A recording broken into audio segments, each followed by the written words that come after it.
إرجاء جلسة إعادة محاكمة المتهمين في قضية استاد بورسعيد إلى 18 من شهر ديسمبر القادم.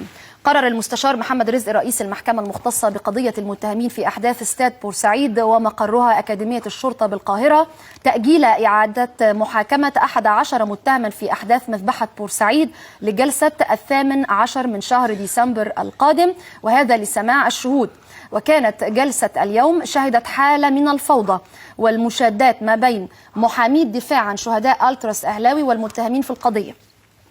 وكان أشرف العزبي ممثل الدفاع عن المتهمين طالب بعقد المحاكمة في بورسعيد لتجنب اندلاع أعمال شغب في محيط المحكمة، خاصة أن حكم محكمة النقد سيقابله رفضا متوقعا من الطرفين، وهذا على حد قوله، كما طالب بتحقيق الأمن والعدالة والإفراج عن المتهمين بعد مرور 2 سنين عليهم تبعا للقانون، مما أثار غضب دفاع وأهالي الضحايا الذين أكدوا أنهم لن يتنازلوا عن القصاص العادل لذويهم.